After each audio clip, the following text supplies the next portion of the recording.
Hey guys, welcome back to my YouTube channel. The radical left in America has amassed extraordinary power.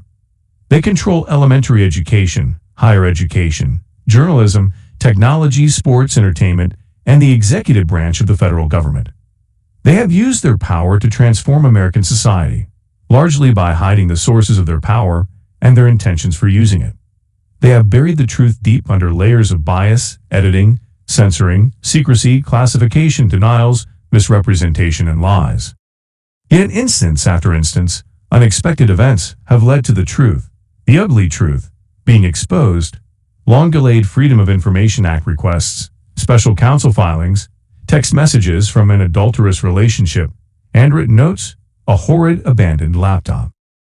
Despite the best efforts of the most powerful people in the most powerful organizations of the world's most powerful nation to bury the truth in the fathoms of the deep state, the truth has somehow surfaced, sometimes in extraordinarily unusual ways. People with no connections or security clearances at all have learned the truth. Barack Obama's background, corruption involving his Senate seat, misuse of stimulus funds, fast and furious gun walking, Benghazi, secret arrangements for the Iran nuclear deal, channeling funds to political allies, involvement in foreign elections, tax collectors targeting political opponents, spies unmasking political opponents, surveillance of national allies, heads of state, surveillance of members of Congress, surveillance of journalists, surveillance of hundreds of millions of average Americans, Obamacare secrecy, Hillary Clinton's secret email server, Democratic National Committee rigging, Department of Justice collusion with the Clinton campaign, spying on the Trump campaign, spying on the Trump presidency, the January 5 Obama Oval Office meeting, the sealed dossier, COVID-19 origins, fraudulent COVID-19 lockdown justifications, physical election fraud, electronic election fraud, manipulation of the January 6 protests, the ongoing manipulation of Joe Biden by Barack Obama. These and more dark truths have been hauled out into the open. These sins and secrets are being exposed not just by a few whistleblowers and random journalists. Just as sure as there is an unseen force destroying America, there is another unseen force bringing the truth to light. As Jesus Christ said, "For there is nothing covered that shall not be revealed, neither hid that shall not be known." Luke 12:2. And mindful of secrets, Elon Musk didn't just buy a company. He purchased a crime scene. That is how conservative commentator Jack Posobiec characterized this billionaire's purchase of Twitter. This in itself was extraordinary. But then, having at least some idea of how much wrath he and his treasured auto, rocket, and other companies would incur, Musk followed through not only on purchasing the company but also on making drastic changes. He fired top executives and many other employees and revised Twitter operations to fulfill, as he put it, the company's potential to be the platform for free speech around the globe. Then, even more astoundingly, Musk actually looked into what leftists had been doing behind closed executive suite doors, found out, and told the world. The purchase was anything but straightforward. It started with a few comments about how biased Twitter seemed and some jokes about how Musk, then the world's richest man and an active Twitter user, should buy it. Then Musk announced that he had just become Twitter's second largest shareholder at 9% and had been offered a seat on the board of directors.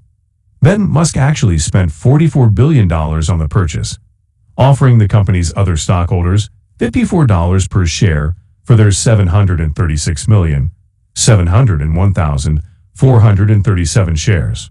Yet in the face of such a profitable offer, well above the current share price, Twitter executives worked to prevent the deal. Musk said he would just walk away. How did Twitter executives respond? By threatening to sue to force him to buy their company.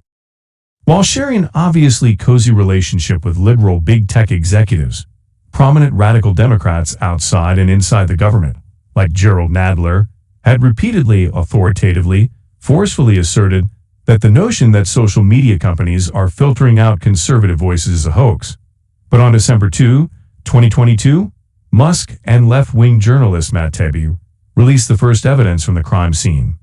Twitter Files 1.0 contained internal emails and memos between Twitter executives and Biden campaign officials prior to the 2020 presidential election. The topic? How to best suppress the truth about Hunter Biden so Americans would vote for his father in the election.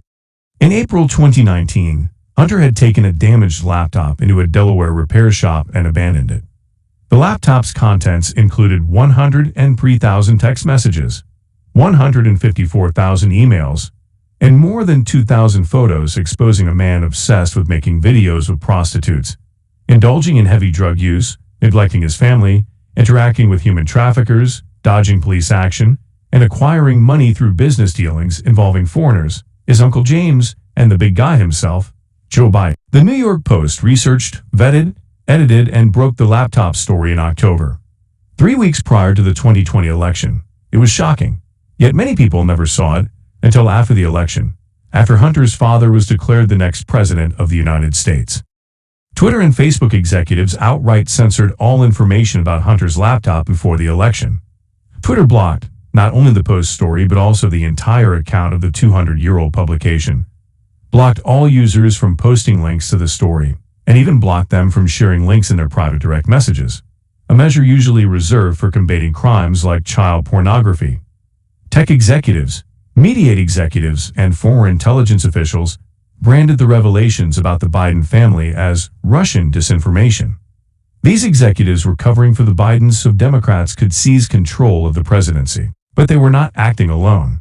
Taibbi revealed an email dated October 24, 2020, in which a Twitter executive shared a list of 5 tweets from people within the Biden campaign asking for tweets that criticized Hunter to be deleted. Taibbi wrote that such censorship requests from Biden campaign officials were routine. FBI collusion. Some argue that big tech companies are businesses, not part of the government, so they can censor what they please.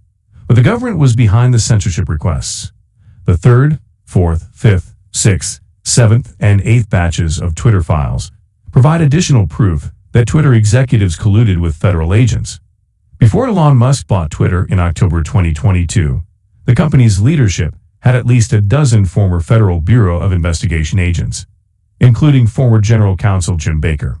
As a Twitter employee, even as the Twitter files began to be published, Baker was able to censor information critical of the FBI. On December 6, 2022, Musk fired him, and the Twitter files got even more interesting. Twitter Files 3.0 exposed more proof of company leaders' collusion with the FBI. Twitter Files 4.0 and 5.0 exposed their collusion with Michelle Obama to ban the sitting U.S. president from the platform he had used so effectively throughout his campaign and presidency. It is incredible that this hidden information is now available to billions of people around the world. After the January 6 Capitol protests, internal Slack showed Twitter executives getting a kick out of intensified relationships with federal agencies. Taibbi reported on December 9, showing screen images of one of the company's lead censors, Yoel Roth, saying, "I'm a big believer in calendar transparency. But I reached a certain point where my meetings became very interesting. When a colleague wryly responded, 'Very boring business meeting, that is definitely not about Trump,' Roth replied, 'Pretty much,' and 'Definitely not meeting with the FBI, I swear.'" An FBI agent testified to Republican attorneys general in Louisiana and Missouri on November 29, 2022, that the FBI held weekly meetings with big tech companies ahead of the 2020 election to discuss the best ways to censor disinformation. Now the Twitter files shows that such meetings got very interesting after the Capitol protests.